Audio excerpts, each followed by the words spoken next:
Mesdames et messieurs, chers amis, chers collègues, la leçon inaugurale du 12e titulaire de la chaire d'innovation technologique Liliane Bettencourt se tient un mercredi. C'est une révolution. Nous la devons au président Macron, qui s'est invité au Collège de France le jour initialement prévu pour recevoir le professeur Thomas Ebbesen. Je veux le remercier, ainsi que les membres de la famille Bettencourt-Meyers, pour avoir accepté que la leçon soit déplacée, même au prix de des difficultés d'une reprogrammation et aussi d'une entorse à la tradition. Cette leçon inaugurale est aussi la première depuis la disparition de celle dont la chaire porte le nom. Liliane Bettencourt, à travers sa fondation, a voulu que les talents soient aidés à s'envoler. Donnons des ailes aux talents, dans plusieurs domaines, tout particulièrement les sciences de la vie, les arts et la solidarité sociale. Malgré la tradition de discrétion et de modestie des mécènes qui ont entouré et entourent la Fondation Bettencourt-Schuller, il était impossible de ne pas rappeler l'engagement de sa fondatrice. Cher Thomas Ebbesen, je l'ai annoncé, c'est Françoise Combe qui va rappeler l'ensemble de vos mérites, tâche herculéenne, tellement votre carrière est parsemée des signes les plus élevés de la reconnaissance scientifique, dont, en 2014, le prix Kavli, qui, tous les 2 ans, couronne les plus grands savants dans les domaines de l'astrophysique, des neurosciences et des nanosciences, votre spécialité. C'est en 1989, alors que vous travaillez sur les nanotubes de carbone dans les laboratoires de recherche fondamentale d'une société d'électronique japonaise, que vous lisez un article de notre collègue Serge Haroche, et qu'intrigué par ces résultats, vous initiez des travaux qui permettront de comprendre comment les ondes de la lumière visible, dont la longueur varie entre 400 et 700 nanomètres, peuvent passer à travers des trous de 300 nanomètres. C'est l'explication de ce phénomène d'exaltation de la transmission qui sera reconnu par le jury du prix Kavli. Cette recherche de caractère fondamental, poursuivie sur un grand nombre d'années et portant sur les interactions lumière-matière, résonne dans tous les domaines scientifiques et trouve des applications sociétales très fortes. Fibres optiques, imprimantes 3D, sondes biomédicales miniaturisées, hasard du calendrier, un colloque incluant cette déclinaison biomédicale se tenait aujourd'hui au Collège de France, impulsé par Gérard Berry, qui fut le 2e titulaire de la chaire d'innovation technologique Liliane Bettencourt. L'innovation est fille de la recherche, évidence que les mécènes privés semblent avoir mieux compris que les pouvoirs publics. Mais voici venu le temps de passer la parole à Françoise Combe, qui a porté votre candidature. Et dans l'anticipation du plaisir de vous écouter, je tiens à vous dire celui que nous éprouvons tous à vous recevoir ce soir au Collège de France.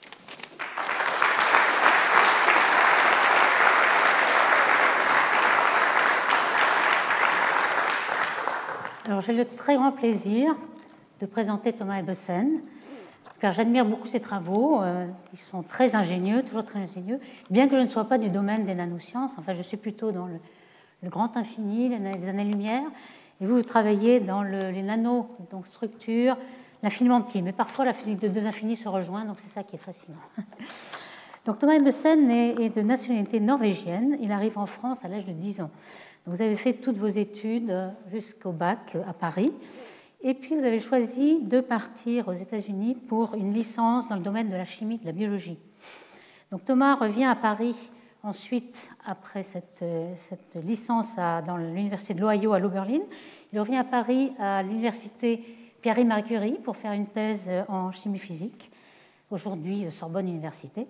Et une fois sa thèse en poche, il part à peu près une vingtaine d'années pour faire de la recherche dans les instituts de recherche publics et privés, à la fois aux États-Unis et au Japon. Au Japon, surtout dans la compagnie industrielle électronique NEC, que vous connaissez tous, puisqu'elle fait des supercalculateurs très connus. Et puis, c'est en 1999 que vous installez à Strasbourg, sur l'invitation de Jean-Marie Lehn, qui est le prix Nobel de chimie à Strasbourg, qui l'aide aussi avec vous à monter l'ISIS. l'ISIS, c'est l'Institut de sciences et d'ingénierie supramoléculaire que Thomas Ebbesen a dirigé de 2005 à 2012. Donc à ce jour, si vous avez suivi toutes les pérégrinations, Thomas Ebbesen a fait beaucoup bourlinguer dans tous les continents, Japon, États-Unis, Europe, mais j'ai calculé quand même que vous avez passé la plus claire de votre vie en France, entre Paris et Strasbourg. Donc, Thomas Ebbesen est directeur aujourd'hui à Strasbourg du Centre international pour la recherche aux frontières de la chimie, FRC, et aussi directeur de l'USIAS, l'Institut d'études avancées de l'Université de Strasbourg. Il est le lauréat de nombreux prix pour ses travaux pionniers en nanosciences, et en particulier ce prix qu'a remarqué notre administrateur, le prix Kavli en 2014, qui est souvent comparé au prix Nobel dans le domaine, pour la transmission extraordinaire de la lumière, que je vais détailler dans un instant.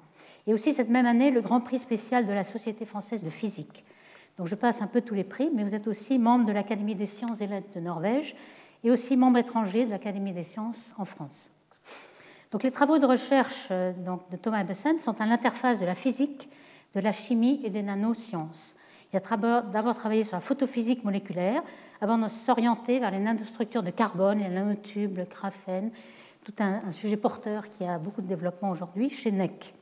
Pour ses premiers travaux, il partage le prix Europhysics Prize de Agilent en 2001. Et c'est chez NEC, enfin, que Thomas Ebbesen fait sa recherche, sa découverte assez extraordinaire, puisque c'est la transmission extraordinaire de la lumière. Comme l'a dit Alain Prochian, la lumière passe par des trous plus petits que sa longueur d'onde. Donc je vais décrire un tout petit peu cette découverte, car elle est remarquable. En fait, elle a été faite par hasard. Thomas voulait en effet regarder un peu l'interaction entre la lumière et la matière à l'échelle du nanomètre, et a demandé à ses collègues japonais à NEC de construire une nano-éprouvette avec des tout petits trous de 200 à 300 nanomètres, vu que la lumière du rouge au violet, du violet au rouge, plutôt à 400 nanomètres pour le violet jusqu'à 700 nanomètres pour le rouge. Donc on a une longueur d'onde bien plus grande, et donc la lumière ne devrait pas passer par ces trous, du moins en physique classique. En physique quantique, elle devrait peut-être passer par effet tunnel, mais avec une onde évanescente, donc avec une transmission très très faible, 10-3, 10-4 ou même moins. Et donc c'est ça qui était le problème. Donc d'abord, sur une petite surface de verre, placer une petite lame de métal, placer des trous avec un réseau de 200 ou 300 nanomètres. Peut-être le réseau a une période variable, mais peut-être quelquefois la distance et quelquefois la taille du petit trou. Donc si vous faites le calcul, sur 3 cm, on a 100 millions de trous, ce qui est quand même une gageure pour le fabriquer. Mais le collègue japonais l'a bien fait. Et lorsqu'il l'apporte à Thomas, grosse surprise, et c'est là qu'elle a découvert, c'est que la plaque est transparente. Au lieu d'arrêter, vous avez compris qu'il n'y avait même pas 1% de trous dans cette surface, et les trous plus petits que la longueur d'onde, eh bien, on voit à travers, c'est-à-dire qu'il y a beaucoup plus qu'1% de transmission, c'est bien plus grand, donc que se passe-t-il? Et c'est là qu'est le problème. Je pense que l'équipe a dû revérifier 36 fois au microscope électronique la taille du trou. Est-ce que ça n'a pas trompé? Vous avez fait beaucoup d'autres expériences, c'est-à-dire changer la taille du trou, changer la taille du réseau de trous, et fait beaucoup d'expériences en faisant varier. Vous avez vu des interférences, en fait, selon la longueur d'onde. En fait, on voit bien qu'il y a une résonance sur le réseau de diffraction. Mais le mystère était toujours là. Et pourquoi la lumière passe? En fait, vous avez trouvé plusieurs années après, bien que en 1998, vous avez déjà publié dans Nature ce résultat fondamental, qui a un papier, j'ai regardé 8000 citations déjà, donc c'est vraiment très remarquable. Mais plusieurs années après, vous avez fait la théorie, en fait, classiquement, je ne dirai pas tout, puisque vous allez en dire sans doute quelque chose, il s'agit d'électrons libres du métal qui se regroupent en plasmons. Donc des petits groupes de plasmons qui font un petit peu, de façon imagée, des loupes qui vont grossir la taille du petit trou et faire un trou où la lumière va pouvoir passer, puisqu'il va être plus grand que la longueur d'onde. Donc c'est cette espèce de loupe qui va être la solution. Alors évidemment, c'est classique avec les mains, mais ce papier a produit beaucoup de résonance dans le domaine. Il y a eu beaucoup de papiers qui contredisaient ou qui essayaient de confirmer. Il y avait des placements sceptiques et des placements convaincus, si j'ai bien compris. Et donc, finalement, les placements convaincus ont gagné. Et donc, vous allez me montrer la théorie. Alors, cette théorie a évidemment beaucoup d'applications. Applications en physique, en chimie, en optoélectronique. Il y a aussi des applications sur la qualité des lasers. On peut l'améliorer. On peut améliorer le rendement des fibres optiques. Il y a des applications en biologie. Bon, tout le reste va sans doute se développer. Donc, après cette découverte, Thomas Ebbesen a continué d'explorer les propriétés des nanotubes de la lumière. Il travaille actuellement sur les états hybrides lumière-matière. Avec ses équipes, ils sont parvenus à changer les propriétés de la matière, la conductivité, la vitesse d'une réaction chimique, en plaçant des molécules sur un réseau de nanotrous et en utilisant des miroirs. Et même sans lumière, ils utilisent les fluctuations quantiques du vide pour faire entrer la matière en résonance avec le réseau de nanotrous. Donc c'est un phénomène qui permet de modifier les molécules. Donc je finirai par une anecdote. Lors d'une discussion récente, Thomas m'a raconté un peu les expériences qu'il avait fait à Schenck, et notamment comment ils avaient trouvé tous les gros problèmes de fabrication d'écrans plats à cristaux liquides. Au début, Schenck, les écrans plats ne marchaient pas. Enfin, du moins, il y en avait quelques-uns qui marchaient, puis au bout d'un certain temps de fonctionnement, ils ne marchaient plus. Et après plusieurs expériences, Thomas et son équipe ont trouvé que c'était dû à la colle qui, au bord de l'écran, servait à maintenir les feuilles. Finalement, les protons fuyaient de ces bords et allaient retrouver les électrons sur l'écran et écranter l'écran, ça ne fonctionnait plus. Donc il suffisait de changer la colle. Et donc c'est toutes ces petites découvertes tout à fait ingénieuses. J'espère que je vous ai mis l'eau à la bouche et maintenant je vais sans plus tarder laisser la parole à Thomas Ebbesen. Merci.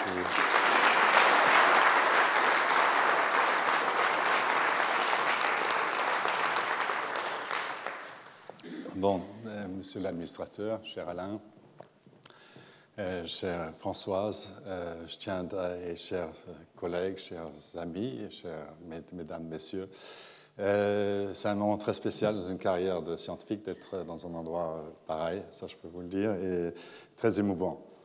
Je voudrais commencer par remercier les introductions et remercier mes collègues de physique et de chimie du Collège de France d'avoir pensé à moi pour cette chaire annuelle. J'en suis très honoré. Je voudrais aussi remercier Mme Bettencourt-Meyer et M. Meyer pour leur générosité et votre soutien à la science. Si ce type de mécénat pouvait s'amplifier et se répandre en Europe, comme Warren Buffett le préconise aux États-Unis, ça aura un impact énorme sur les forces vives de notre continent. Le sujet de cette leçon inaugurale et des cours qui vont suivre est centré sur les interactions lumière-matière et comment elles se manifestent en chimie et dans les milieux moléculaires comme le tissu biologique. Les interactions lumière-matière sont fondamentales pour l'existence de la vie et même de la matière telle que nous la connaissons. Les interactions lumière-matière jouent un rôle dans notre perception de notre environnement, dans la communication moderne, telle dans le web, ne fonctionnerait pas sans l'interaction lumière-matière, les téléphones portables, les outils de la chirurgie jusqu'aux outils de production de voitures. Et c'est peut-être par cette omniprésence qu'il est facile d'oublier leur importance, sauf peut-être par une belle journée de printemps comme ce matin, malheureusement pas cet après-midi. Et aujourd'hui, je vais vous parler d'une série de ces interactions pour vous illustrer un peu de quoi je voudrais parler. Alors, juste jeter un regard sur quelqu'un implique une succession d'interactions lumière-matière. La première, c'est la lumière qui est émise par un matériau dans les lampes, qui ensuite réfléchit sur une personne partiellement avant d'arriver à vos yeux, où il s'ensuit une première interaction physique avec la lentille de l'œil. La lumière est ralentie et avec le jeu de la forme de la lentille, la lumière est focalisée sur la rétine. Pour passer à la suite, il faut se souvenir que la lumière est composée énergétiquement est composée de photons, de particules appelées photons. Et ces photons vont être absorbés par une molécule dans la rétine, qui s'appelle le rétinal, qui est imagé ici, et qui va changer de forme. C'est donc un signal lumineux qui va transformer en signal mécanique dans votre œil, et ensuite qui va induire un signal nerveux qui va aller vers votre cerveau et donner l'image. Vous allez pouvoir faire le process de l'image dans votre cerveau et en déduire quelque chose sur votre environnement. Cette action mécanique est très rapide, elle se passe en 200 femtosecondes et elle est superbement sensible. Le rétinal est superbement sensible aux photons. Vous avez 3 détecteurs, nous avons 3 détecteurs sensibles à différentes longueurs d'onde dans les yeux. Et grâce à ça, nous avons l'impression de la perception de couleur. La couleur c'est une perception subjective.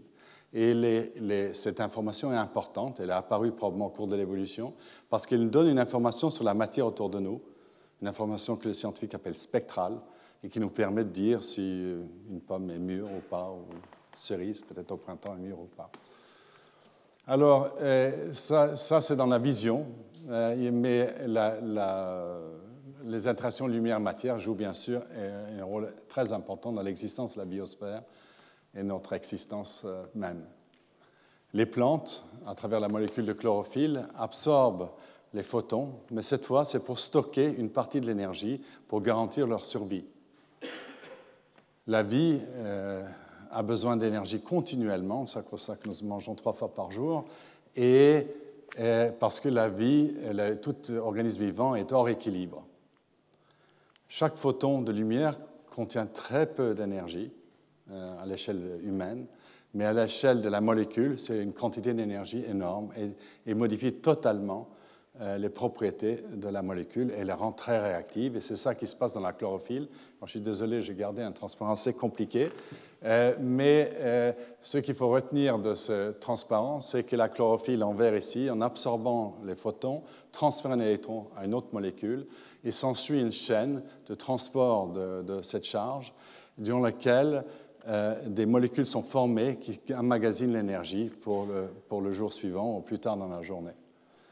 Alors, le flux de photons du Soleil est très faible, en fait, et si faible que ce n'est pas optimal pour ce qui se suit chimiquement. Il y a un problème d'impédance dans ces systèmes, ça c'est pour les spécialistes. Et du coup, les plantes ont développé au cours de l'évolution des antennes moléculaires qui captent l'énergie et qui le renvoient vers un centre réactif, et c'est par un saut aléatoire, une migration de l'énergie, que les photons vont vers le centre réactif. Et ce processus s'appelle en science transfert d'énergie. Le transfert d'énergie a été découvert par Francis Perrin, un ancien professeur du Collège de France. Mais les plantes n'absorbent pas tout le spectre du Soleil, surtout la chlorophylle. Et comme nous, il n'y a qu'une toute petite fraction que nous voyons de tout le spectre solaire qui va de 400 à 700 nanomètres. Et le Soleil émet beaucoup de particules, beaucoup de lumière et beaucoup d'énergie. Et en rouge, c'est ceux qui arrivent à la surface de la Terre. Et à droite, vous avez ce qu'on appelle l'infrarouge, que nous ne voyons pas et qui joue un rôle, bien sûr, dans la chaleur de notre planète. Et à gauche, vous avez à des plus hautes énergies, ce qu'on appelle l'ultraviolet, ou qui peuvent, on voit l'ultraviolet comme quelque chose de mauvais, mais je vais vous montrer que ce n'est pas toujours mauvais. Alors, on est protégé d'une partie de l'UV très profond par la couche d'ozone qui entoure la Terre, où il y a toute une photochimie entre l'oxygène moléculaire que nous respirons et l'ozone, et qui, par cette photochimie, en fait, se débarrasse un peu de ces rayons et nous protège dans le processus. Ça, c'est l'UVC, l'UV profond, qui est le plus énergétique et donc le plus toxique. Mais il y a aussi l'UV beaucoup plus gentil, l'UVB, dont on a besoin puisqu'elle transforme des molécules, des analogues de cholestérol, en vitamine D, essentielle à la vie. Et puis, on peut faire de la thérapie, ça existe depuis des vieilles civilisations, il paraît utiliser déjà cette thérapie. C'est une combinaison de molécules et de lumière ultraviolette. Et là, on peut utiliser l'UV le plus proche du visible. Et typiquement, on ingère une molécule qui s'appelle le psoralen. Elle s'insère entre les brins d'ADN, qui sont vraiment qui peuvent se séparer très facilement pour être lus. Et quand ils s'insèrent, et quand on les expose à l'ultraviolet, il y a un pontage chimique qui se fait entre les deux brins.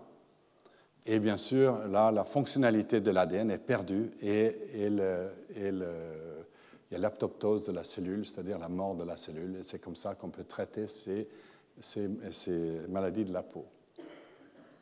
Alors, comment expliquer l'absorption de photons par la matière? Et là, le plus simple, c'est de regarder les atomes. Les atomes sont plus simples à traiter, et le plus simple des atomes, c'est l'hydrogène, puisqu'il y a un électron qui circule autour d'un proton. Et il y a une centaine d'années, quand les gens ont regardé les spectres, que ce soit d'émission, d'absorption des gaz, d'atomes, ils ont vu qu'il y avait des raies très fines, comme ça, dans le spectre. Ça, c'est les couleurs derrière pour indiquer où ça se place par rapport au spectre visible. Et ils ont compris que s'il y avait des raies très fines, c'est qu'il y avait des énergies spécifiques que l'atome pouvait prendre, des états d'énergie que l'atome pouvait avoir, et que l'énergie était donc que les niveaux d'énergie étaient bien précises et donc quantifiés. C'est de là qu'est venue la physique quantique. C'est de cette observation de cette structure électronique. Alors, on image ça en science par des niveaux comme ces barrettes comme ça, et cette première énergie, cette première transition correspond à celle la plus basse entre le niveau fondamental de l'atome et probablement le premier état excité. Je ne suis pas sûr que c'est le premier, mais c'est celui sur le spectre. Et ensuite, la deuxième ligne correspond à une transition vers le deuxième état. Quand la lumière correspond exactement à cette transition, vous voyez soit l'émission, soit l'absorption ici, et ainsi de suite. Donc, la matière est toujours structurée à des niveaux d'état d'énergie, d'état d'énergie bien définis, et ces niveaux déterminent les propriétés de la matière. Alors, vous voyez ici, à fur et à mesure que vous allez de l'hydrogène jusqu'à l'oxygène, il y a de plus en plus d'électrons, et ça devient de plus en plus compliqué, il y a de plus en plus de raies, parce qu'il y a de plus en plus de niveaux d'état d'énergie, et bien sûr, quand vous assemblez maintenant les atomes pour former des molécules, ça devient encore plus complexe. Et par exemple, si vous prenez la chlorophylle, ça c'est la structure de la chlorophylle, deux formes de la chlorophylle, vous voyez que les spectres ne sont plus des raies, mais des bandes larges. Et ça vient du fait que les molécules sont très flexibles, en fait. Les molécules, on apprend au lycée que les petits bâtonnets et des boules, mais en fait, il n'y a rien de bâtonnet et boule avec les molécules. Les molécules sont tout le temps en train de bouger et vibrer dans tous les sens.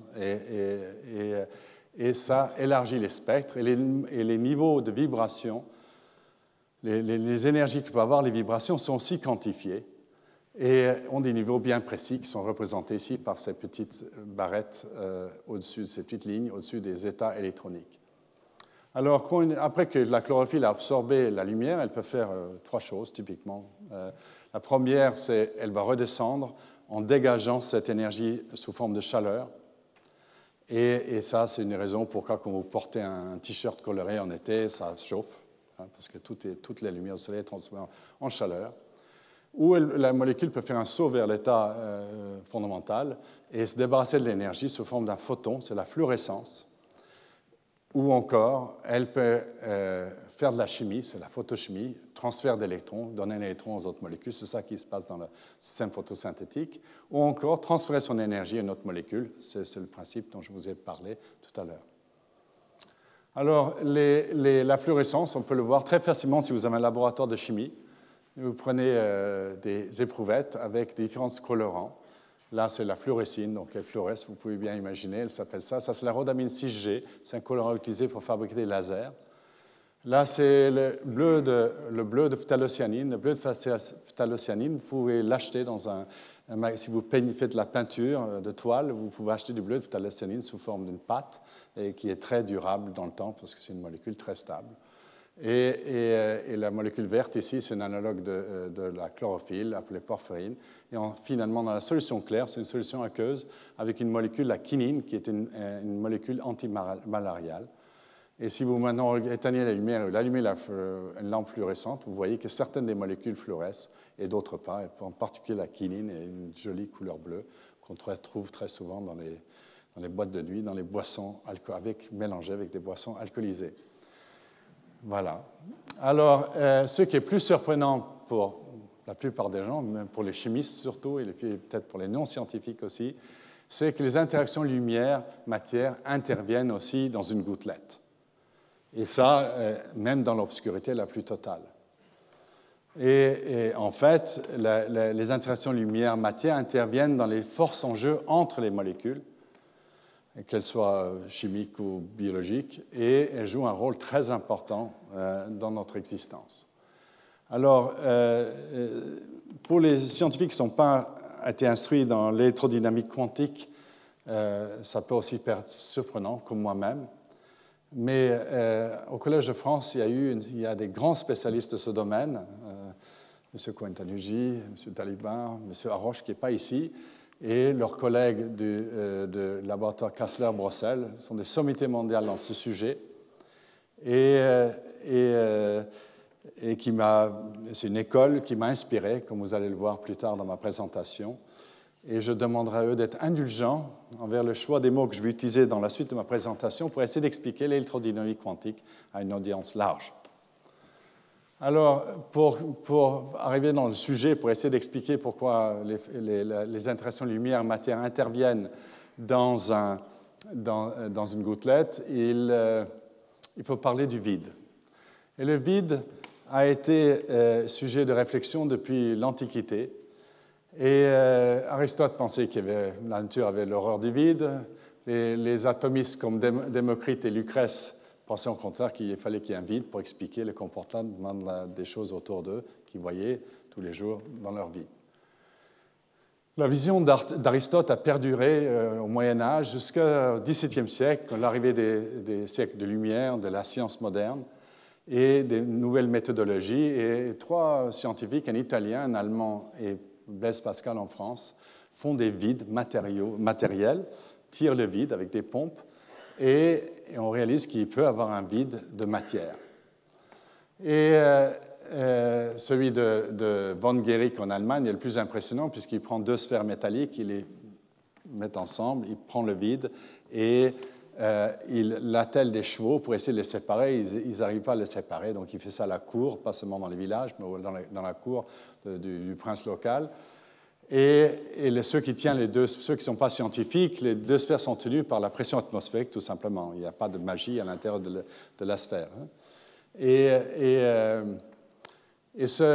Mais c'est dans les manips de Blaise Pascal, par exemple, où ils font des vides dans des tubes, de la verrie, qui se voit que la lumière traverse les tubes, et ça leur pose un problème, parce qu'ils ont toujours pensé que la lumière se propageait dans un milieu un peu comme les vagues dans la mer, sur la surface de la mer. Et là, il doit y avoir quelque chose pour que la lumière puisse traverser ce vide. Et donc, la notion d'éther fait son apparition, quelque chose qui reste après qu'on a fait le vide matériel.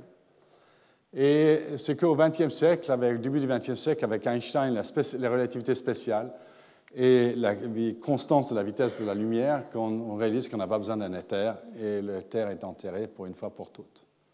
Puis, il faut vers la fin des années 20, les choses changent de nouveau et on réalise que le vide n'est pas rien. Le vide n'était pas rien. En fait, avec les travaux de Dirac, qui démarre, et avec ses collègues un peu plus jeunes, qui développent la théorie de l'électrodynamique quantique, on réalise que le vide est plein d'énergie et de particules virtuelles, c'est-à-dire qui disparaissent aussitôt formées, et qui ne laissent comme trace de leur existence qu'une ombre d'action sur la matière. Et ça, c'est probablement une découverte très importante et cette théorie de l'électrodynamique quantique est considérée comme la meilleure théorie de la description de la nature qu'on connaît. Alors, Feynman, qui avait beaucoup d'imagination et artistique, avait développé un diagramme pour visualiser les processus physiques qui ont lieu dans le vide, entre autres, pour le processus électrodynamique quantique. Et ces diagrammes, je les trouve très beaux, même si je ne les comprends pas, peut-être pas plus, sauf les spécialistes ici peuvent les lire, mais je trouve que ça fait presque une sorte d'hiéroglyphe du temps moderne de la physique quantique, et je voulais vous les montrer. Ce qu'on apprend de l'électrodynamique quantique, c'est que l'espace est plein d'états du vide dans lequel les photons peuvent aller, ce que je n'ai jamais appris en tant que photophysico-chimiste quand j'étais jeune. Et quand une molécule fluoresce, en fait, en quelque chose, elle transfère son énergie sur cet état du vide. Et donc, les propriétés de fluorescence ou d'émission de lumière ne dépendent pas seulement de la molécule, ce que j'avais appris, mais en fait de l'environnement dans lequel elle se trouve, des disponibilités de ces états pour recevoir ou accueillir cette énergie. Ça, c'est une première chose. Donc, si on fait varier ces états, ce que les physiciens appellent la densité de ces états, on peut faire varier la fluorescence. Je vais vous montrer un exemple tout à l'heure. Et une autre chose qui est importante, c'est que tous ces états ont, comme tout oscillateur quantique, un demi-quanta à l'état fondamental ou un demi-quanta d'énergie, une espèce de fluctuation autour du point zéro qui donne ces fameuses fluctuations du vide et qui, en plus, amorce la fluorescence. Alors, on voit tout de suite les effets. Les effets des fluctuations de vide ont été vus déjà sur le spectre d'hydrogène, le spectre le plus simple qu'on peut imaginer. Et on a vu qu'on peut expliquer le spectre seulement en tenant compte de la présence de ces fluctuations. Et c'est Willis Lamb qui aura le prix Nobel pour ça en 1955. Alors, je reviens à la gouttelette. C'était le point de départ. Les fluctuations électromagnétiques perturbent les nuages électroniques des molécules et induisent des fluctuations des nuages, et du coup créent des forces d'interaction, induisent des forces entre les molécules, des forces cohésives, qui font partie des fameuses forces de Van der Waals qui tiennent notre peau ensemble. La source d'inspiration de tout ce travail, et dont a déjà fait allusion Alain Prochian et Françoise Combe, c'est cet article de Serge Haroche, ancien professeur du Collège de France, et Daniel Kleppner, son collègue de MIT. En 1989, ils ont écrit un article dans Physics Today. Physics Today, c'est un journal de vulgarisation pour physiciens. Ça vous donne l'idée de la complexité de la physique.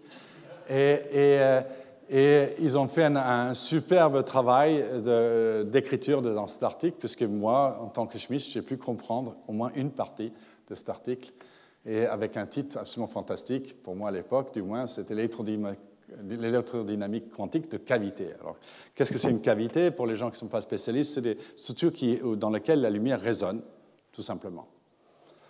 Comme un verre résonne pour un son, là, les cavités résonnent pour une longueur d'onde de lumière.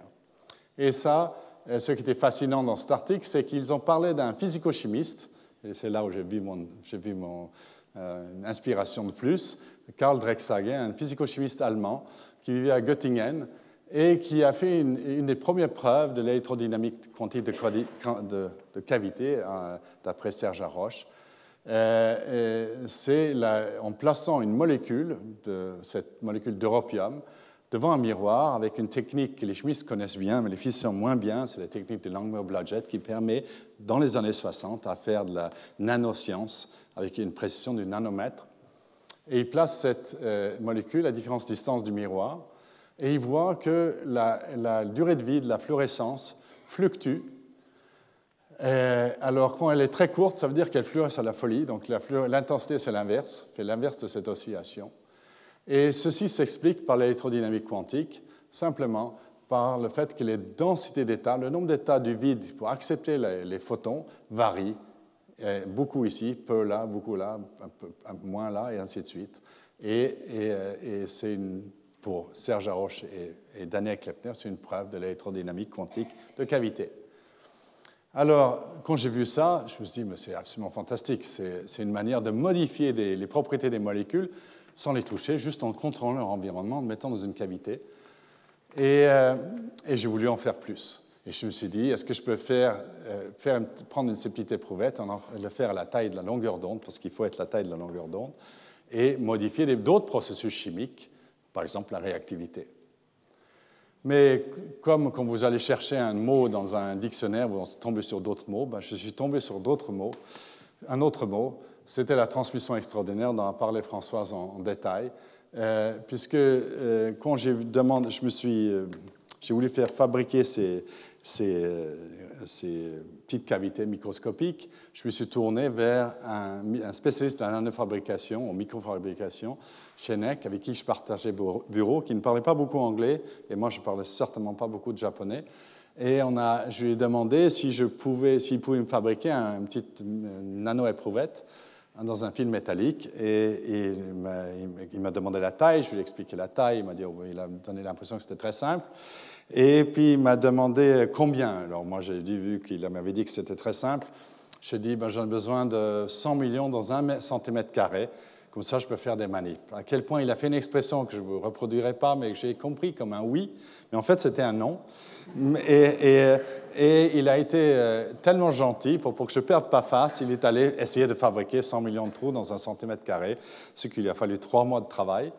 Et à la fin, j'ai eu un échantillon parfait, typiquement précision japonaise, une lame de verre, un film d'or opaque avec 100 millions de trous. Et grâce à cette erreur culturelle et linguistique et ma mauvaise compréhension, et que j'avais un échantillon macroscopique, j'ai pu tout de suite voir qui avait quelque chose d'inhabituel, puisque je pouvais voir à travers cet échantillon. Et j'ai pris un spectre et j'ai vu qu'il y avait des pics. Et plus bizarre encore, l'intensité des pics était plus grande que la surface occupée par les trous dans le film, ce qui voulait dire que la lumière qui tombait sur le métal entre les trous passait aussi. Et là, quand j'ai expliqué ça à mes collègues, surtout les spécialistes de l'optique, ils ont gentiment dit d'aller faire autre chose. Sauf quelques-uns qui ont dit qu'il fallait que je n'arrête pas d'essayer de travailler là-dessus. Et c'était normal qu'ils étaient sceptiques. C'est comme si je disais que j'allais passer à travers une serrure d'une porte et vous direz, bon, c'est impossible, et vous aurez raison. Là, la transmission était 100 à 1000 fois plus élevée que ce que prévoit la théorie de Hans Bethe, un physicien prix Nobel, qui avait fait cette théorie durant la Deuxième Guerre mondiale aux États-Unis. Et donc, il a fallu chercher une autre explication. Ça, c'était en 1989, après la lecture de l'article de Serge Haroche et Daniel Kleppner, et je l'ai publié que 9 ans plus tard, ce qui est très long en sciences, dans un monde ultra compétitif. La solution est venue quand un collègue, quand j'étais dans le laboratoire NEC de Princeton, où un collègue américain, Peter Wolf, m'a dit c'est probablement déplacement de surface. Alors, vous avez entendu, François vous a parlé de placement de surface.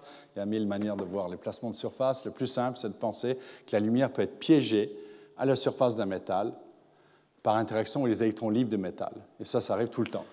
Même sur le bac d'alliance, vous avez de la lumière, là, j'ai de la lumière qui est piégée momentanément sur la surface. Là, j'ai un réseau de trous, et donc la lumière est piégée, comme vous voyez ici, en bas, et elle s'empile justement au-dessous des trous. Quand il y a un pic, il y a un empilement juste au-dessus des trous, et ça compense pour la faible probabilité d'effet tunnel, un phénomène quantique, par lequel la lumière va d'une surface à l'autre. Et elle repasse à l'autre surface, et elle repart dans l'espace. Donc c'est comme un film de science-fiction, vous voyez une personne rentrer dans un mur par une espèce de... et puis il repart, une deuxième fois, il ressort de l'autre côté. C'est un peu ce genre de mouvement.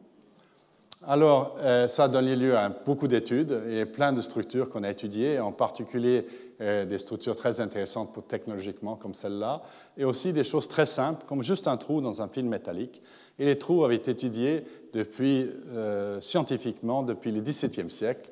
Les premières études scientifiques, c'est celui de Grimaldi en 1665, qui a publié un article sur la diffraction de la lumière. Il avait découvert la diffraction, c'est-à-dire comment la lumière fait une tâche plus grande que celle auquel on s'entend, une sorte de la lumière gicle dans toutes les directions, plus le trou est petit. Et ça, c'était pour des trous d'un diamètre beaucoup plus grand que la longueur d'onde. Et on connaissait tout sur la diffraction, mais toutes les théories supposaient que l'écran dans lequel était le trou était un élément qui ne jouait pas de rôle, sauf écranter la lumière. Mais il se trouve que quand vous avez des placements de surface, vous n'êtes pas dans cette situation, et nous avons trouvé que quand on travaille des tout petits trous, plus petits que la longueur d'onde, non seulement il y a la bonne transmission, mais il y a plusieurs régimes de diffraction qui apparaissent dus à ces interactions lumière-matière. Donc il y a toujours quelque chose à trouver en science, c'est ça qui rend la vie de chercheur toujours intéressante. Alors, il y a des conséquences technologiques, il y en a plein, je vais juste montrer des exemples. On peut regarder des protéines uniques dans un trou, ou dans des doubles trous. Dans ce cas-là, c'est le travail au Canada. Il permet de suivre le mouvement d'une protéine, ce qui est quand même assez extraordinaire quand on y pense, parce que le signal, ce bruit est très grand dans ces systèmes. Et on peut faire des photos ultra rapides, de nouveaux miniatures, pour synchroniser des puces. Les puces, les processeurs des ordinateurs, c'est ceux qui sont les cerveaux de vos ordinateurs. Et quand on veut faire des jeux vidéo ou des serveurs, il faut plusieurs de ces processeurs et il faut les synchroniser. Et ça permet de synchroniser les puces. Ça a été montré chez NEC. On peut aussi simplement faire des filtres, et ça a été fait à Caltech. Revenons à ce que je voulais faire originalement, c'est-à-dire de la chimie dans des micro-éprouvettes cavités, et faire de la QED sur la chimie. Alors,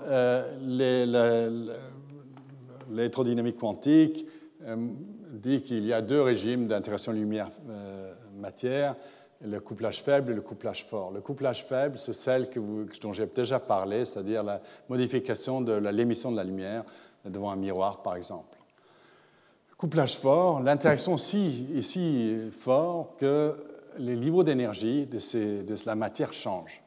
Et bien sûr, on s'attend à ce moment-là que les propriétés changent, et c'est ça que je vais vous montrer. Alors, en 2 secondes, je vais revenir avant de vous montrer le transparent suivant, qui va partir très vite. Le couplage fort est un phénomène classique aussi en tant que quantique, et classiquement, ça a été découvert par Huygens, le physicien hollandais, qui est un des premiers membres de ceux qui deviendra l'Académie des sciences en France, et qui est l'inventeur des horloges à pendule. Et les horloges à pendule à l'époque, c'était les technologies de pointe. C'était le smartphone de l'époque. Ça donnait le temps avec une grande précision, ce qui permettait d'éviter un tas d'autres problèmes dans la vie. Et comme il en avait plusieurs, il a réalisé qu'à un moment, les pendules se synchronisaient. Il se demandait pourquoi. Et il a réalisé qu'ils interagissaient. Et il a fait la physique pour expliquer ce phénomène. Et voici une version moderne sur YouTube. On trouve beaucoup de choses sur YouTube. Et de 5 métronomes qui vont se synchroniser. Donc, ils sont à la même fréquence, comme ces 2 oscillateurs ici. Ça, c'est 5 oscillateurs.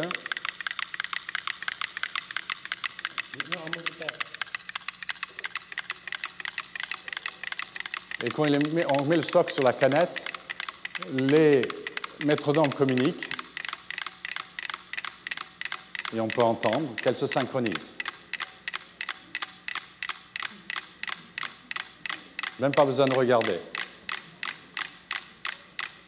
Et là, ils sont dans cet état-là. Donc, il y a un gain d'énergie. Il y a un gain d'énergie par ce processus, et donc on crée un nouveau état. Il y a des gens qui pensent que c'est de la magie. Ce n'est pas de la magie, ce n'est pas de l'alchimie, c'est juste la bonne science. Alors, on peut faire la même chose, et cette image des métronomes va se répliquer à l'échelle moléculaire. C'est à cause de ça que je vous montre ça. Cette histoire de phase, de molécules. On va les mettre les molécules en phase. Mais là, on va mettre des molécules d'un côté, des résonances de matériel de molécules d'un côté et des résonances optiques de cavités de l'autre côté.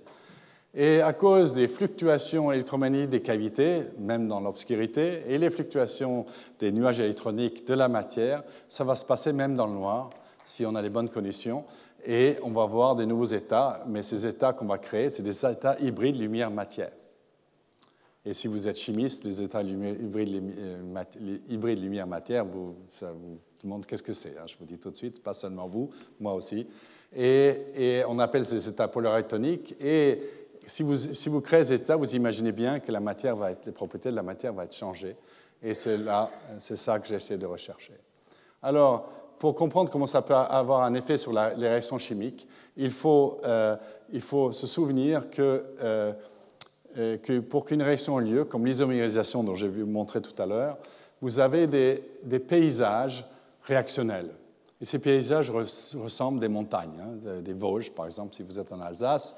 Et la raison que vous êtes obligé de chauffer une solution pour faire une réaction, ce que vous avez peut-être tous fait au lycée une fois, c'est parce qu'il faut passer au-dessus d'une barrière, comme passer au-dessus d'un col, et pour arriver au produit de l'autre côté. Et ça, c'est l'état fondamental, mais les états excités peuvent avoir des formes totalement opposées. Et quand vous excitez la molécule, vous passez d'un côté à l'autre sans problème. Vous tombez dans une vallée et la molécule descend dans cette vallée comme l'eau dans un ruisseau qui descend la montagne vers la plaine. Et vous pouvez aller d'une forme à l'autre.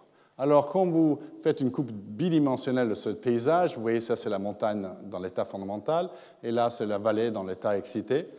Et vous imaginez bien que si je perturbe d'un côté en créant 2 nouveaux états, la forme de ce paysage va être transformée, je ne sais pas laquelle. Aujourd'hui, les théoriciens savent le calculer, mais il y a quelques années, quand on a fait ces manips, ils ne savaient pas encore le faire.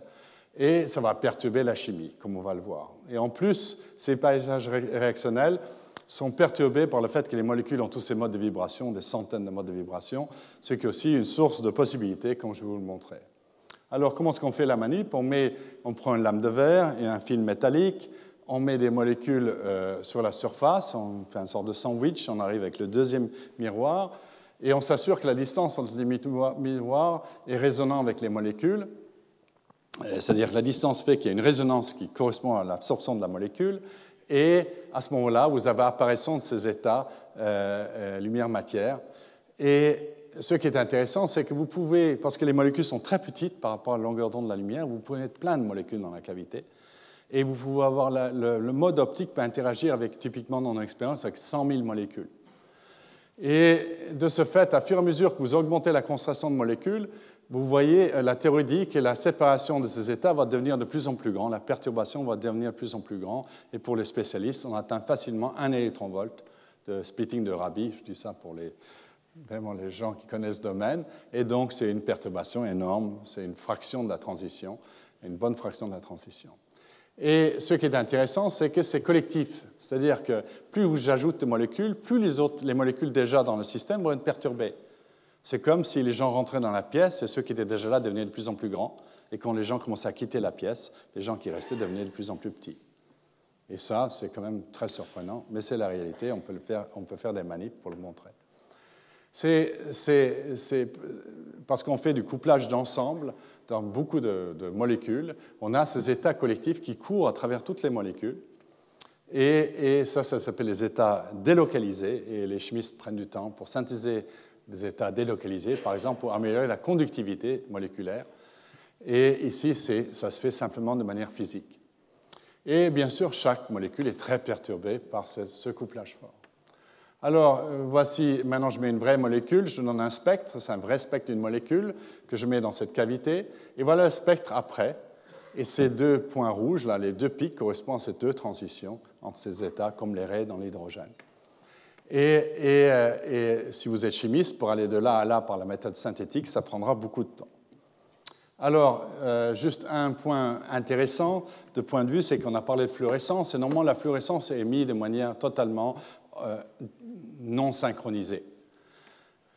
Mais dans ces systèmes fortement couplés, la fluorescence est émise en phase parce que toutes les molécules sont maintenant comme ces métronomes, ils sont tous synchronisés.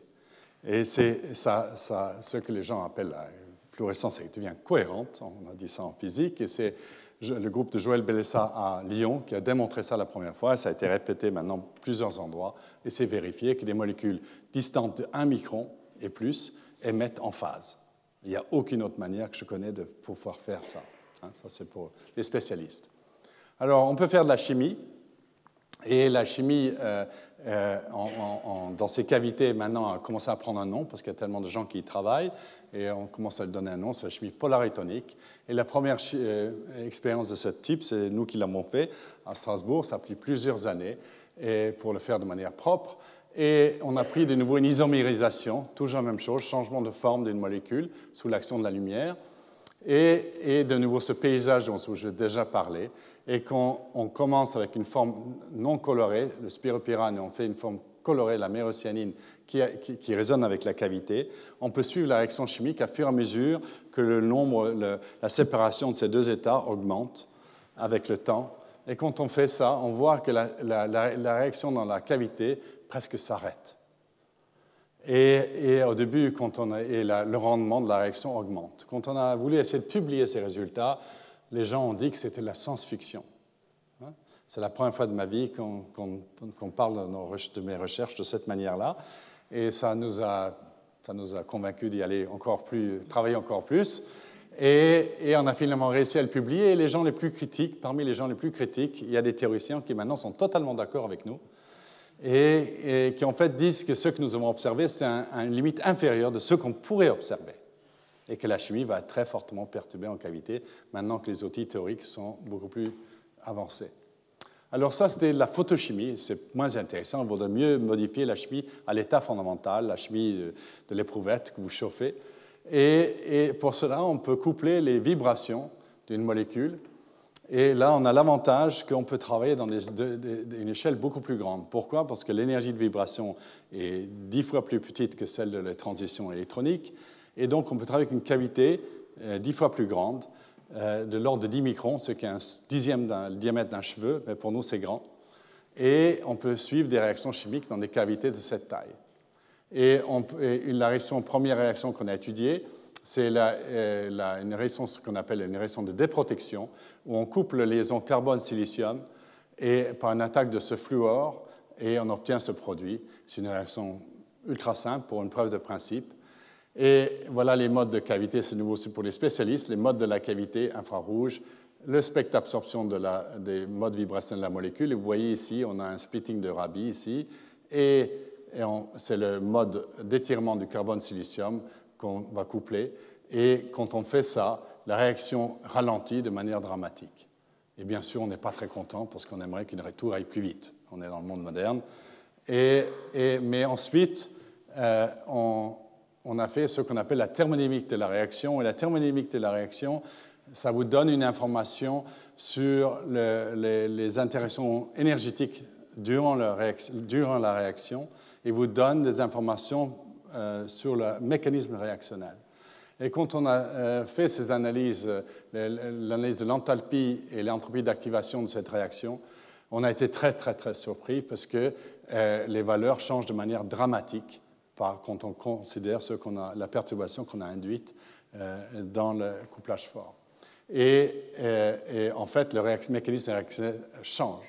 Aujourd'hui, on arrive à modifier le paysage carrément. Ça, on n'a pas encore publié, mais ça va, j'espère, bientôt.